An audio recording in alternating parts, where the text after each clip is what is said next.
Experience. Welcome to the Pat Mayo Experience, presented by Underdog Fantasy. Code Mayo at Underdog Fantasy, you goobers. Go sign up right now, okay? Thanks for that. Hit the description, too, because the Tambo giveaways are still going on until after the Rocket Mortgage, when presumably he wins $1 million, which means some lucky people out there get to divvy up 5% of that. Smash the like as well and sub to Mayo Media Network. Best bets for the Travelers Championships, plus some outrights towards the end. Joining us on the line today, we had to get the Northeast crew. We got one Northeast tournament, although, Ben, do people consider Detroit Midwest or Northeast?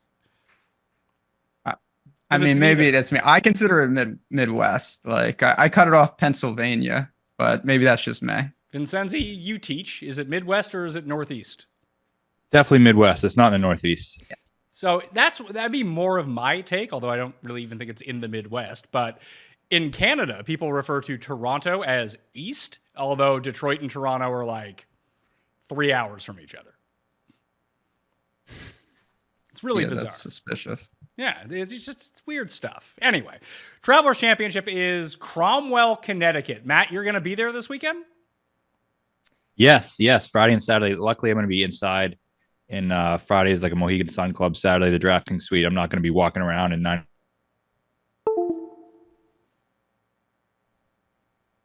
Well, you won like 6 figures on the weekend. Maybe you can buy some better internet so you don't freeze.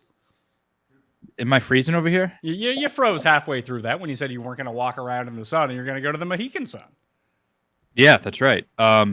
Yeah, hopefully the internet's good. If not, I'll definitely buy some more, and I'll be sure to buy some beers for anybody I see at the Travelers who says hello. Congratulations again, man. That's an amazing hit. Thank you. Yeah, it was good. I mean, the 2 and 3 weeks was definitely welcomed and great. Big one on Bob Mack, and then Morikawa second, and then the one last week. So yeah, things are going pretty good over here. Kicking off the summer with a little money in my pocket, so I'm happy. Have you ever come on to this show and not hit an outright winner? No, I don't think so. So tail Matt's picks at end of show, jump to that time code. Ben, that used to be your thing. You used to come on the show and just win on DraftKings. Yeah, couple keywords there. Used to be, but it is true. The Mayo bump is a real thing. You go on the show and you get in the groove. But yeah, man, absolutely awesome hit on Bryce and saw those tickets. So I think we got a good thing going here. We're going to keep it rolling. We do. And nice to finally meet you, Ben. I've been a Mayo listener for a long time. So I've heard you a million times, but this is the first time we've come face to face. Yeah, no, I'm excited to dive in. Like I said, right in the middle, we'll meet. I'll be at Foxwoods hopefully soon enough. We'll meet right there and we'll do some things. There we go. The move is you guys can just drive up to Montreal at the end of September. We're going to be there. Yeah. Also, President's Cup. Yeah, we need some Americans to come even it out because Kenny's American, but he's going to be rooting for the Koreans. Byron's coming. He's South African. So we're all team international. We need to balance that out with some Americans there. It would be much more exciting if they let the Cam Smith and Niemans of the world play. So if they do that, I'll come. If not, I don't really want to watch a blowout. Hey, how dare you besmirch Adam Svensson? Yeah. Well, let's talk about this week. It's an elevated event. Obviously, there's no Rory in the field this time around. I'll probably release my newsletter after this show comes out when I'm on a plane to jolly old London. If you're in the London area, hit me with a DM. Might go watch the England game with a few of the crew who do some shows on Mayo Media Network and some friends of the show to see Denmark-England play on Thursday. So if you're around, let me know. Hit me up with a DM on Instagram. Yeah, at the PME on Instagram. Let's get that following up a little bit. But gold picks for the Travelers Championship right now. All the finalizations will be in that newsletter. But I'm going to start off with a 3-1. Just for whatever reason, Seamus Power has played really well in these shorter courses, even in the elevated events. Dude really can't putt at all, but the approach play has really been coming around, Ben. So I like a top 20 on Seamus Power as my gold pick, 3-1. I mean, I'm always team Seamus.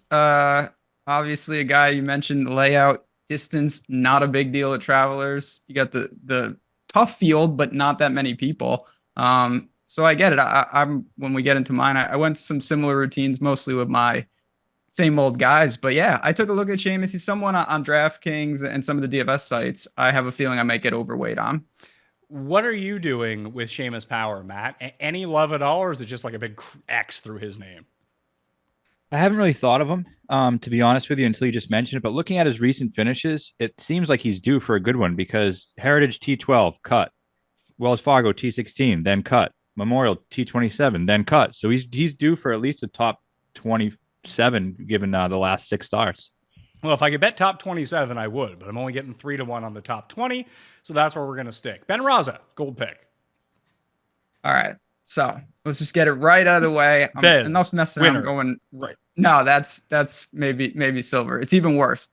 I'm going to Griot. Top 40 at -110. My guy making cuts in majors. This is the type, in theory, course that I always pictured him in. The irons are now fixed, seemingly, hopefully, permanently 5 straight positive on the approach. The putter's always bad, but it's not nearly as bad as it used to be. You know, it's a tough field, but he's been fine. He's making cuts, not really doing much on the weekend, but I actually like that number. I know that's a little weird to go top 40 in like a 70-man field, but if you're going to give me a straight -110 on Griot, I'll get it started very conservatively, but he's on the card, and I really do like the spot. It was an elevated event last year. Matt Griot came T15. Ben, what book is that at? On DraftKings. Ben, I like that number. -1 for top 40? You can do that. Yeah, top 40. You like Griot, Matt? Yeah, I mean, I don't mind him. The T15 last year was encouraging. He missed a cut in 2 years prior to that. It did seem like he was in a little better form last year around this time than he is right now. But course fit wise, he makes a lot of sense. Now I need to go search to see what Seamus Power is top 40, Ben. Well, what is he at DraftKings? Let's take a look. We got he's -125 for a top 40. Can you parlay those together? Take 40 guys, and then you got the whole field. Yeah, plus 243. That's not bad. Not bad at all. We can throw Thorbjornsen in there too at -140, and we're off to the races. Power, Thorbjornsen, and Griot parlayed together. Oh, almost 5-1, Matt. Do you like Thorbjornsen this week? Because I think we might just have to bet him in case he's great. So that was my silver pick. Okay, well, we'll save Thorbjornsen then. What's your gold pick? So my gold pick is going to be Cantlay top 20. It's -140 on DraftKings. He's come top 15 here in 6 consecutive years. So, the -140 for a top 20 and now what is a much smaller field seems like kind of a no-brainer to me. And typically I don't love to go to guys who are kind of deep into contention at a major.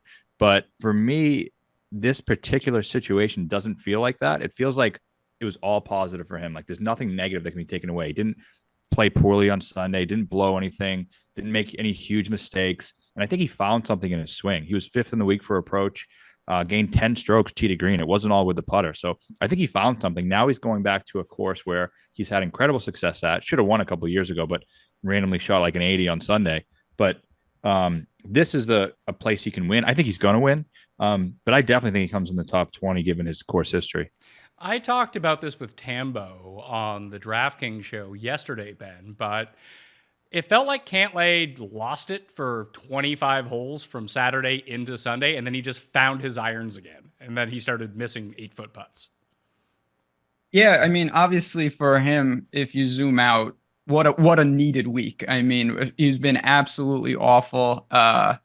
I'll put it like this. I bet him. I have him at 20-1 to win this tournament. I do think he found something, and what a time to do it because he always destroys travelers, irons and putting. He's the type of guy I always think with Cantlay where he gets where he likes, he tends to do that. He's one of those course fit, like, decky at Waste Management, those type of things where he plays well at the same places over and over. So I'm with you. It's not like he melted. He just slid right into third. And when we get to one of my future picks, I have that same philosophy with another player. So I'm definitely over on Cantlay in all markets this week. Matt, to Ben's point, Cantlay is in the middle of a terrible year for him. He was 3rd at the Heritage the week after the Masters. He was 11th at Pebble Beach, and he should have won at Riv, where he's always played well, but had a bad final round. Your guy Hideki chased him down. He ended up coming 4th, and it's been kind of it for him. So this would make sense that he gets it back together and then goes back to a place where he always plays well. Yeah, he needs a win. Pete Dye specialist. He's 3rd in strokes gained total on Pete Dye courses last 36 rounds. He's 1st strokes gained total at TPC River Highlands in his last 36 rounds. And he just showed that he might be back. Those irons are really looking great for the first time in a while. And like you mentioned, a 3rd at Heritage. It feels like he came 3rd at Heritage in an elevated event. when he didn't have his best stuff. Now, if he does, and he's coming to this course that he loves, I feel like that, I could see him winning by like 3 shots. I really could. I really hope that doesn't happen because I didn't bet on Patrick Cantlay, so I would not enjoy to see him win. Sorry, Ben, about your outright bets. Do you find, Matt, that this, as a Pete Dye course, has a lot of similarities with other Pete Dye courses? Because I don't. I find it to be a real outlier in the Pete Dye circuit. Yeah, and I think Siwoo Kim would probably agree with you with his history here and the rest of his other Pete Dye courses. No, but I think it's it's definitely a little plotter's course. And the players' course history does seem to be really, really sticky here. So, yeah, I don't think it's your typical Pete Dye course, but I feel like I have a really good grasp on here. I've been coming here every year, even when I was a kid, just to watch this tournament. And typically get somebody kind of in the mix. Had DJ here at 28-1. So, yeah, and I don't love that it's elevated. I thought this event was better when it wasn't, because it's easier to identify the type of guy who can win. But now with the top players, it's like, yeah, of course, Scotty can come and win. But yeah, so typical Pete Dye, not really. But I do think there's obviously some kind of correlation with the type of players who play well in Pete Dye and play well here. Yeah, I've had a lot of fun at this tournament over the years, Ben. Bubba was a big win for me here. Russell Knox was a big win for me here. I was on that DJ the same year when it was him and the Todd father in the final group. I think it was the third event out of COVID. But I kind of agree with Matt. I like this better when it was a full field. Oh, no doubt. I've had some real good sweats. Like Lahiri was involved for me one time here, like real dangerous players. And you just don't get that as much with this type of field. And Matt already said this, the win equity is so condensed up top. It's like, yeah, all those guys can show up at any course. And if they happen to strike it, they're going to be right there. It takes a little out of it. And I think it affects the betting markets too. So I'm definitely team, let some of these randos in because with a course that's not that long, it allows those guys to really compete. A lot of them that wouldn't be maybe relevant at other layouts. Trying to think. I made the comp, Matt, to it seems like Riv has been a place where there's been a lot of crossover success. Valspar would be another one. And I don't know if that has anything to do with the course or just these guys. A lot of the similar type names had always played in this field. I mean, just where does Bubba play well? And just kind of point to those locations. And it was always those ones that kind of fell into that loop. Yeah, and then you made the Valspar link, and I kind of tried to make that because I like Burns this week, and Keegan and Burns kind of dueled there, and then Keegan wins here last year, and it kind of makes sense a little bit, a little bit of a shorter course. But one thing I am interested in is they made some renovations after last year because I think they were just sick of this place getting torn apart. So I reached out to them to try to get the rundown of what exactly they changed because the yardage really hasn't gotten much longer. And they said they're going to get back to me. I said, well, my bets are already in now. So, but I think we might see it play a little bit differently. I'm curious to what exactly they did. Well, that's not good for my silver pick because I'm going with the guy whose open this is. Top 20 plus 120, Brian Harman to finish inside the top 20, Matt. Yeah, I mean, if looking on the surface, that seems like it's a very high likelihood to hit considering what he's done here. He has one finish worse than 8th in the past 6 years, Ben. And he's coming off 2 really good ball striking weeks. He gained over 4 strokes on approach at Pinehurst. He gained over 4 strokes on approach at Memorial. If he's going to be hitting his irons well, he can kind of do everything else here. Yeah, no doubt about it. Well-rounded. Obviously, we know we can roll it. And consistent. One of the things you kind of have to translate, or at least I try to, when you have no made cut equity because of the event, you start to say like, okay, what markets on the betting side did those type of players translate to? And I think you see Brian Harman kind of analogous to that of he has a lot of middling finishes, but it's consistent and he strikes it and he rolls it, and maybe outright doesn't come to fruition as often as you'd like, but you can still cash those tickets in these type of markets. I even saw a head-to-head, Matt, with Harman versus Henley, and Harman was paying plus 110. Like, I get that Russell Henley had a great Sunday and a great U.S. Open, but that seems to be a huge gap between two players that are pretty similar. It makes no sense, and it seems like everyone thinks Henley's course history here is a lot better than it is.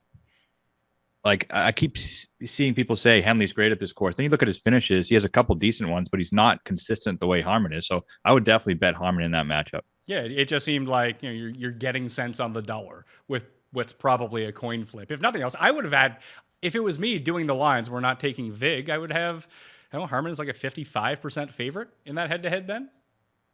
Yeah, like I said, yeah, right over a coin flip. So you're getting plus money on it. And, Henley's always a tough evaluation for me. But yeah, I totally see that. And if I do go to Harmon, it'll be in those type of markets this week, more middling markets, because I think he plays pretty damn solid a large majority of the time. Yeah, and like you said, he gets the win at the Open, but he's not a prolific winner on the PGA Tour. And it's weird, Matt, because people are kind of treating Russell Henley like he is now because he has some good finishes. But when was the last time Henley won? Mayakoba, like 4 years ago? I think it was maybe a couple years ago, but he doesn't win very often. That's for sure. Because I remember being kind of frustrated that because I had him at Sony and like everyone did, and he blows a huge lead, and then he blew a lead at Wyndham. Where was it? Wyndham. Yeah, Wyndham. And yeah, so that's why actually that was when I was with Action Network, and they got mad at me because I called him the B word on a podcast. So that's a big reason why after he blew that 4-shot lead, the guy was so pissed off. So yeah, I think he's not a guy you can trust to win an event, and the fact that people want to, I saw him all the way down to 28-1 in some spots. Yeah, I wrote him up in Golf Digest, Ben, as my fade of the week. It's not that I dislike Russell Henley. I dislike having to bet him at 28-1. Yeah, I mean, we were alluding to like talking about Cantlay's he's almost within that same range. Like, I know there's been some struggles, but like to me, that's I was talking about some outrights on OddsShopper this morning, and I noticed that number 2 is just like I cannot get behind. Even if I like Henley, which I don't, that is a tough number to ask. So let's do the deep dive here on Michael Thorbjornsen. Matt, I like him this week. I'm guessing you do too. Absolutely, yeah. In my preseason predictions before the season started in January, I wrote up that I thought my prediction was he was going to be the next kind of Ludwig Oberg type of player that comes on in the scene and becomes the next big star. I think he has that type of talent. And he's just marketable in every way. He got signed by Adidas to replace when they lost DJ. I've just been really high on him. He plays kind of right down the street from me. Wellesley, Mass is where he went to high school. He was the first ever teenager to win the Mass Amateur. He beat Matt Parzial, the guy he's played in a couple of majors before, and he was like a 33-year-old firefighter. And this teenager comes in and blitzes the field, and so he's kind of around here, a little bit of a legend. So I'm high on him big time. He finished 4th year as an amateur. Obviously, the field wasn't quite as strong 2 years ago as it is now, but I have a top 30 on him at plus 165. What I like most about him, I think, his dad's name is Thorbjorn Thorbjornsen. And that's just such a powerful name that if you name your son that, he's destined to be a superstar. Thor, Ben. Is that what you're going to name your kids? Most likely. I mean, now that it's taken, I may have to reevaluate, but that's yeah, I mean, listen, the original Thunder Bear, every time I bet on that guy, all hell breaks loose. So I'm always a team bet on talent. Like, when you get to the lower ranges and stuff, the thing I like about guys like this, because I'll be honest, you both know a lot more about these up-and-comer golfers than me. But what I do like about that is the range of outcomes is gigantic. Like, this guy could be unbelievably good, and he's never going to be these prices again. And if you have a line on those guys, it's really good to buy early. Whereas some of the other guys in the lower ranges, we kind of know who they are. They're not suddenly going to become one of the best players on tour, where this guy, it's a mystery. And I think that's very enticing. Well, the odds reflect this being a signature event because it is a signature event. I would guess, Matt, that Thorbjornsen plays next week in Detroit. I have no confirmation on that yet. And basically no one is showing up to that field. It's Ricky, Tom Kim, and Will Zalatoris. What do you think his odds would be in that field next week? So he is playing in it. That was where he was slated to make his debut after the PGA Tour U promotion. And then he's got a sponsor's exemption to this one. So, yeah, so that's why I understand that he is playing that. And I would say 66-1. It's a pretty good number. Yeah. I mean, so he was playing really well. And a lot of people, if you remember that Saudi event when Reed and McIlroy were dueling with the T-Gate, he was the first round leader in that event. And and that was 2 years ago. He was 19 or 20. So he's played in these big fields and played well. So I don't think it would be asking too much for him to really contend. Winning, I don't know, but I do think he's going to come out of the gates and play really, really well. Yeah, he was top 20 in I think it's the Hero Dubai on the DP World Tour each of the past 2 seasons. So the one that Matt's talking about, Ben, with Reed and Rory, and he was also in the one where Fleetwood beat Rory at the end earlier this year.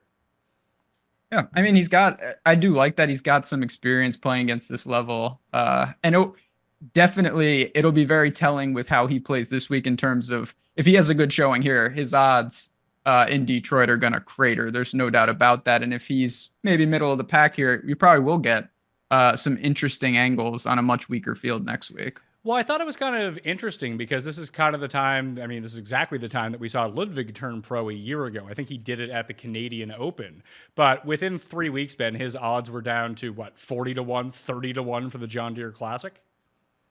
And that's, again, I think it just speaks to these guys come in. It's just different. They're ready to play. They've played against some of this competition. They've got, I mean, look at Nick. Well, I mean, that was because I needed Bez that week, but Nick Dunlap, like these guys, they're just ready to go. So if, and I do think it's an if this kid gets in contention, I don't think the moment automatically is too big for him right off the bat. And that is again, very interesting. Well, I doubt he's going to be your silver pick, but who is it? I wish it was my silver pick because my silver pick, hopefully they renovated the course and they just blew it up into a completely new course because I'm going to Tony Finau in the top 20 market at -105. He's playing outstanding. He's another one, Matt, you mentioned it about like Cantlay. Finau was in the hunt, but he was actually never in the hunt last week. Like, I don't think he comes away with major fatigue. It was just like a solid week for him, but he's got to figure out these greens. He's lost 5 straight years on these complexes. I still think this can be a fine course for him, and I do think he's playing outstanding golf. So if you're going to give me -105 for a top 20, I'm going to buy, but I'd be lying if I said he could get eaten up by these greens, as we've seen that before. I think even if he gets eaten up by the greens, Matt, he has top 20s in each of his past 4 starts. Like, if he has a bad putting week, T17 is probably the cards for him, where if he has a good putting week, he could win. Yeah, he's actually had a lot of success in the Northeast too. He's been great at Norton, TPC Boston, and so it's looking at his history. It's kind of surprising that he hasn't been very good here. So I wonder if it's maybe a lack of Pete Dye success. He hasn't been great at Heritage or the Players, from what I remember. So it could be part of that, and the greens confuse him or whatever it may be. But I think it's a fine play, especially with his floor being so high with the way he's striking the ball. Let's move to the bronze selection, and Matt, we'll stick with you. What's the third pick on the docket? Yeah, and before I just want to add something real quick about Finau. I was looking at him for 50 to 1 at Troon. He was in the top 20 last time they played there, and I think it's actually a really good course for him. Americans have been very good there as well, so I was really thinking long and hard about that. Well, I don't want to jump into too big of a Troon discussion as of yet, but I do think that whatever you look at in terms of leaderboard from that year, throw it out. Because there was a pocket of like 4 groups and they all ended up at the top of the leaderboard. Everyone else got fucked. Yeah, that's true. So bronze, I'm going to go with Tom Kim. This is on DraftKings, top Asian, plus 360. So he has to beat Hideki, Siwoo, Sungjae, and Benon. So plus 360, I thought was pretty good for that. I think he's playing the best out of all those players. Hideki obviously has shown up at times, but this is a perfect course for Tom. I mean, I was worried about him at the Canadian when he made that charge on Sunday when I had Bob Mack. And the way he's been hitting the ball has been incredible. In his last 24 rounds, he's 17th in ball striking, which, again, in this field is pretty good considering his skill set, how short he is off the tee. And I've always thought that the Travelers was one of those spots where he could win. And I think he's going to play great this week. He's starting to get that swagger back that kind of made him so popular to begin with. And I think he's finding something and he's really rounding into form. So I like him to win the event. And I also think top Asian is a good bet this week, especially with Siwoo's lack of history. Benny doesn't feel like a great fit. It just feels like he's the guy. Ben, I have also bet Tom Kim to win this event, along with an each way to go along with it. I kind of agree with everything Matt says. Everything that he's doing right now is kind of perfect for what Travelers demands, and then you just have to hope to get one of those like +6 putting rounds from him somewhere along the way. I'm gonna have to, maybe I'll add I don't bet Tom Kim a lot. And we've seen it. The thing that I like about Tom Kim, and you could say this about a lot of winners, but he's the type of guy I don't regard him as an elite putter, but he can putt elite for 4 days. Like when he spikes, he gets crazy hot. And we've seen that in some of his success. Like a lot of guys who win, you got to get lucky on the greens, but he's shown he can do that. He's got comps that we've all talked about already. Some of the more technical layout style. Might add Tom Kim to the betting card. I haven't finalized mine yet, so that's a good one. Well, I might have an outright for you in the best bets, but we'll see about that. Your bronze pick, Ben. Okay, so I gave two even though it was disturbing players, reasonable outcomes. So I had to donate one, and it's the bronze pick. We're going, and we got good synergy because I also went to a nationality prop. Top Canadian, Svensson, who I just can't quit. He actually puts blindfolded at this point. It's insane. I don't know what he's doing on the greens. He seemingly makes the cut every week, and then he also comes in like 55th. But I'm not overly sold on it. Corey Connors is a player, and if he plays well, I wouldn't be surprised at all. But if you get past him, it's more wide open than you would think. And you're getting plus 600 on Svensson for top Canadian. Pendrith, I don't think is the best fit in the world. Hadwin is Hadwin. He could play well, but I don't think it's a guarantee that he does. And it's pretty wide open. And I look at Svensson. I love what he's doing tee to green. It can't get worse. And if I get lucky with the greens, I actually think it's a pretty good course for him. If you give me a top 20 or something like that, I'll roll the dice that could be the best score for a Canadian. It probably comes down to the putter for Mac Hughes. Like the putter for Connors, if it cannot be absolutely disastrous, it's probably Connors. And if Mac Hughes has one of his weird Mac Hughes weeks, it could be a Mac Hughes week. But I'm kind of on board with you. Just, do you really think he can turn around this putter? Because it is god-awful. No, not really. But at the same time, when it's like, I wanted to fully leverage it. Like I didn't want to go to matchups or something like that, or even like a top 20 or 40 with him, because if he does turn the putter around, I could get paid off at 6-1, whereas I win a matchup and I'm not getting the same. And if it doesn't, okay, my allocation on something like that's much lower. So I'll take the stab that this is the right market for him. Don't know if it'll work, obviously, but I do have that on the board. What do you make of Connors this week, Matt? Because it just feels like in a putting competition, he has gained actually over 2 of his past 3 starts. So it's not like he's abysmal. He can spike a little bit, but it just feels like there's way too much momentum. It's almost like Henley in a weird way. Like, do we really think that Corey Connors is going to win a tournament that's minus 21? That's not Valero? No, I don't. I got probably more message this week about Connors than anybody else, and I just was never interested. I just think it's not as good of a fit as people think, because I do think at the Travelers, like, you have to have that component of, like Ben mentioned, you have to be able to have a spike putting week. And yeah, maybe he gains 3, sure, but I don't think that's enough at a place like this where it might turn into a putting contest with how short the course is, how low guys are going. And even all the players who have won this event, some aren't great putters, but all of them have that spike ability. Like Tom Kim, yeah, he's gained 14 strokes putting in a week and won before. Even though he's bad a lot of the time, he has that in him, and Connors doesn't. So yeah, I'm not really huge on him this week. And then every time he's gotten close to the lead in an event, he just immediately falls back. Like, I'm just kind of sick of it, and I can't get him right, and I just don't want anything to do with him. That could be a look for Troon. I think Connors could. Yeah. Slow. I mean, I guess it depends on the weather and the draw, but they tend to be a bit slower greens around there. He played pretty well at the one that Morikawa won a few years ago. That, you know, the ball striking could just come through, especially if the weather gets really bad. On paper, makes a lot of sense. I mean, American Iron players have been great there. Only thing, can you picture Connors winning a British Open? Like, that would be pretty mind blowing. Yeah, probably not. Maybe he'll win the Genesis. Who knows? In Scotland. Yeah, probably not. Yeah, Rory will probably end up winning that one. Yeah. He'll defend there, and then everyone will be back on Rory at Troon, and then something horrible will happen to Rory. Yep. This is true. Ben, that's your guy. How are you feeling? That's my Sunday? guy. How are you feeling on Sunday?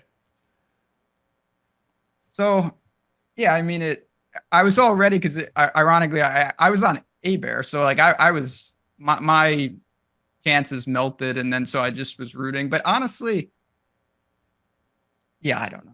Bryson, I know everyone has polarizing feelings. Like, I'm a big Bryson guy. I think he's such an interesting player, and I love the way he plays. So, like, it sucked the way Rory lost, and obviously I was not happy about it, but it was still a pretty cool finish, and we'll be back. We're just saving it for Augusta. The 10th time is the charm. I already got all the tweets queued up. We'll be back. Me and Rory, we're not done just yet. So my bronze pick was going to be Xander top 10 at minus 120. But, you know, I have a +3. I have a 3-1. I have a plus 120. I'm going to throw this one out, and it is an outright wager for LIV Nashville. And I have no real reasoning other than I don't know how Rahm is playing in this event, Matt, because he couldn't just play in the U.S. Open, yet he's still 12-1 to win this tournament. So I'm just going to cross him off. Maybe that's illogical, but that's what I'm doing. And I'd be hard pressed to think that Bryson shows up with his best stuff in LIV Nashville on going on his world tour right now, where he's drinking wine out of the U.S. Open trophy, which just leaves Niemann sitting there, who just had a week off, probably pretty pissed off about watching all these guys compete in the U.S. Open. One of the guys that he plays against wins and gets all this glory. Niemann's 11-1 to win this tournament. I think he just blows everyone out. Yeah, driver heavy course, which is great for Niemann. The one pushback I'll give is I'm pretty sure all of his professional wins have come on bent grass or past Palom. I don't know how good he is in Bermuda, and his putter has been a little wonky lately. Obviously, he can still go and beat this field, especially like you mentioned with the two top guys who are probably not going to bring their best stuff this week. But I do like the fact that you can hit driver anywhere here. If you look at the Corn Ferry events that have taken place at the Grove, Goddard's been up there. A lot of players who are good with the driver, Kevin Yu, off the tee guy. So a lot of guys who gain a lot of strokes off the tee have been great here. And Niemann is one of the best players in the world off the tee, one of the most underrated players in the world off the tee. He's longer than anybody in the world besides Rory and Bryson, or right up there with them. So I do like the course for him. Well, let's talk outright bets, because that was the only LIV bet that I made so far this week in terms of the outright market, Matt. Who else were you looking for at LIV Nashville? Would Burmeister be a good look here if it's a driver-heavy course? I think his time is over, Burmeister. I just think, you try to get on these guys a week too late. He's been great. He won his event already, won early in the fall already, was great at one of the majors, then kind of fell off in the most recent one. I just think, the ebbs and flows of all these types of players who aren't elite, I think he's going to be on the way down. And I think he'd be trying to, project something that has already taken place. I don't think he's going to win 2 out of 4. So the guy I went with is Matt Wolff. I know I love him this week. That's the only bet I've made. It might be the only bet I make because I'm really heavily invested in the Travelers and I don't want to give all my money back yet. And I just think this is a perfect course for Matt Wolff. Great Bermuda putter. He's been great on Bermuda throughout his career. He's been good at these driver heavy courses. Doral, he was 3rd. Vegas, he was 4th. And then his last start in Houston, he was 14th. But he's been finishing, in the top 10, 15 every single start. And he's really shown some flashes of good ball striking recently. And I think this is the best guys, like you mentioned, are kind of going, might be sleeping this week. So I think this is the one he gets. All right, I'm in. I'm in at 38-1. That's the best number I can find. Ben, you want to be in too? Sure. What about I literally don't even know who's in the field. Shows is Peters there? Oh yeah. Tommy? Okay. Also 38-1. Okay. I can get down with some of these insane players that I've played in majors before at LIV Nashville. Why not? I'm bringing up the odds right now. So I guess what I'm going to do, I'll go Xander, Niemann, Wolff, Tom, Kim, and then I'll play the round robin parlays with those guys winning. And then I'll try to make Vincenzi money here. Absolutely. I have a strong feeling on Wolff. You got to bet him. All right. Okay. In. Ben, who are your outrights for Travelers?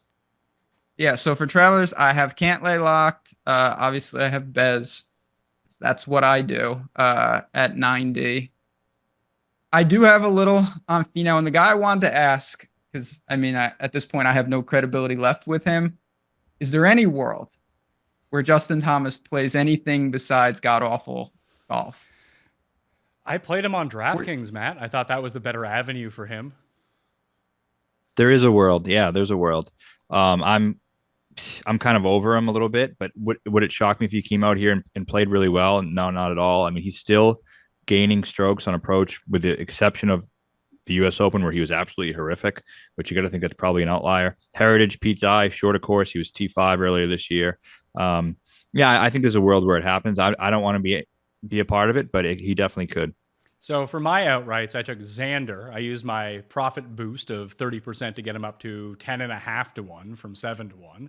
I bet Tom Kim 55-1 with a top 5 each way, and Tom Hoagie 100-1 with a top 5 each way. That's all I'm doing for the Travelers. Although, I have interest in Burns, but I don't know how this all works on my card. The other guy I had kind of a little bit of interest in, I can get him at 60-1, Matt, is Jordan Spieth. Yeah, good course history. He's obviously won before. I just don't know if I can ever bet him again until he gets that wrist figured out, because I just think something's wrong, and it just feels like I've tried it, and he's been bad at these courses where he's always been good, and that's what kind of concerns me the most. How's he been statistically over the last few weeks? Well, the driver has been amazing, which is good for him. Probably less good at this course of any. He gained 6 strokes on approach last week. Wow, yeah, pretty good. But then he's losing putting. I mean, he just can't do it all in 1 week. I mean, he hasn't finished in the top 10 this season for like 2 or 3 months. Yeah, since Valero.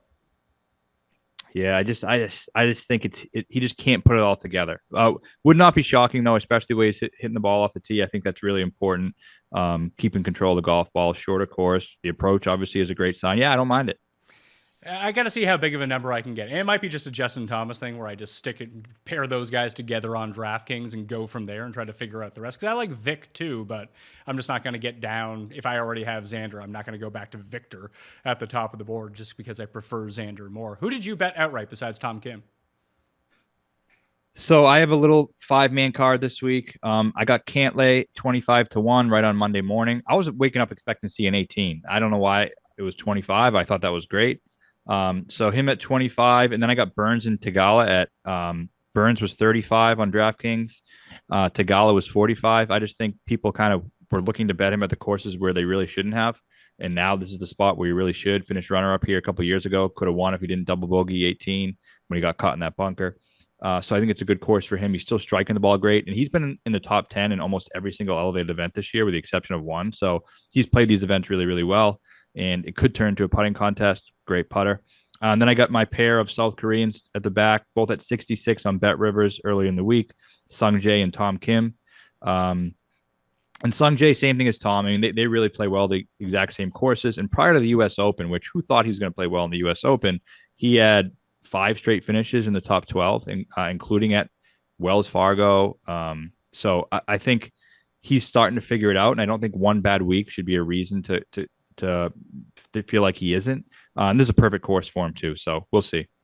I just looked at if we play Thorbjornsen top 40, Power top 40, Griot top 40, and Harmon top 20, Ben, 12-1. 12-1.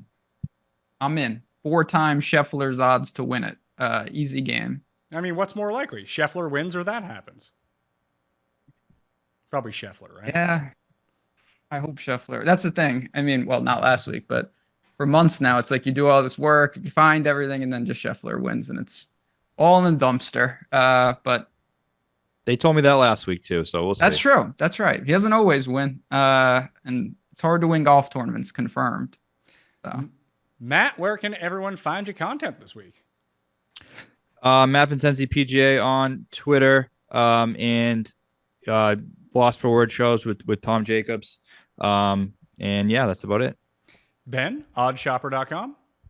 Yes, sir. Yeah, that and Stochastic. Obviously, we're pumping out the content, doing a lot of things with Underdog that you're involved with, some really fun things, some fun tools. So just a good time for sports. I know the NBA is over. I know football's not here yet, but there's still plenty to do, and can't wait to see this tournament. You just losing money on Euro every day? Is that what's happening? Every day, man. That's what we do. We got Copa America. There is plenty of egregious stuff to bet on, but I've got on good authority Turkey as we film this, just won, which is what we needed. So the dice starting to move in the right direction here. I'm Pat Mayo. You can follow me at thepme, fantasynational.com/Mayo to get yourself 20% off, and code Mayo at Underdog Fantasy will get you a deposit bonus of up to $250 and get you in the Tambo giveaway draw if you haven't gotten yet. And I suggest that you get in. All right, smash a like while you're here. I'll see you next time. Mayo experience. Experience.